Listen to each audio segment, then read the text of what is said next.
Lottie, how different is it returning to Champions Retreat now as defending champion than it was arriving here last year? Yeah, it's definitely different. Definitely different, pressures and just kind of the whole week stuff to do, like a lot more than, I had to do kind of the last 2 years. So it's definitely different, but I'm still enjoying it.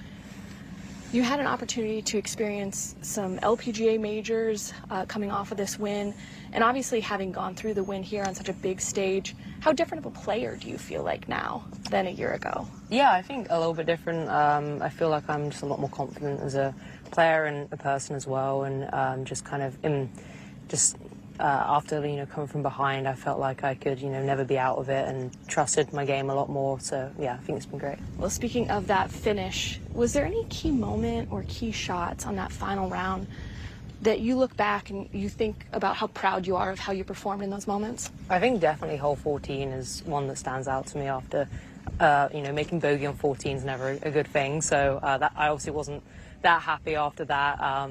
But then to make a great par from long of that green, which is pretty much dead, I feel like if I'd gone free back at that point, it was pretty much over. So I'd say that was a big thing.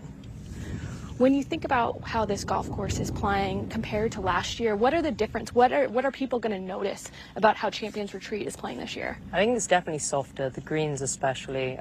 Usually they're a little more firmer, so you have to judge the runoffs a little bit more, but I think now you can be a little bit more aggressive. Which is nice, but you've also got to be a bit careful because I expect they'll tuck some pins. Speaking of, this is the 18th hole here. Yeah. You want to give us a little preview of what we're going to see come tournament time? Yeah, got 84 to the pin, just tucked behind that bunker. Got 54. Does it feed a little bit right to left? Should be. Okay.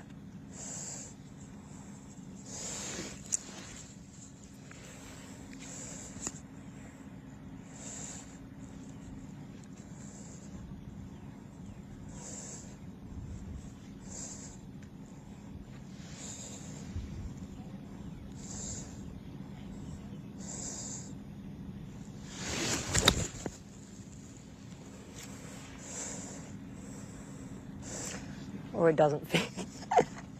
You're not wrong about the softness, though. A ton of Yeah, spin, I know, yeah. Which I think when we look at these two golf courses, we know Augusta National will likely not have the kind of moisture in the ground as we see over here, considering the system that they have in place. How do you make those kind of adjustments? I mean, two different golf courses over the course of this event. Yeah, I think the practice round on Friday will definitely be huge. Just trying to adjust and really just take notes during the practice round of, what numbers I'm trying to land it and where it finishes, because it'll probably be different to here. That's the physical challenges of changing courses. Last year, you were one of 3 of the 5 winners that have gone on with a lead to then ultimately win the tournament. What's it like sleeping on a lead for 2 days with that kind of gap in the middle? Yeah, it's definitely different. We don't get that at any other event, really. So you've got a little more time to think about it, which could be a good thing or a bad thing. I think it's all right the Thursday night, you have the practice day the next day, but kind of towards the end of the day, you're starting to think ahead. When you talk about the softness in the greens and what we saw, how do you calculate that come tournament time? What kind of numbers are you looking at for release on the greens? Yeah, I think it will change a little bit throughout the week. With the weather's going to be pretty warm, so obviously we got some rain yesterday, so I think it's a little bit softer than usual. But just really, I just take notes of all my shots and just kind of, I'll have that for the hole the next day, so I can look at where it pitched and where it finished and just use that a little bit. So do you keep that in your yardage book? Yeah. Specifics on what club you hit and the release? Yeah. What other details do you take into consideration when you are evaluating your practice round day? The wind on holes, I'll be writing that down as well, and elevation, particularly on this course. There's a few where you're hitting 5 up or 5 down, so you've got to add those in as well. Well, I don't want to keep you from all that prep work. Thanks for the time and good luck the rest of the week. Thank you.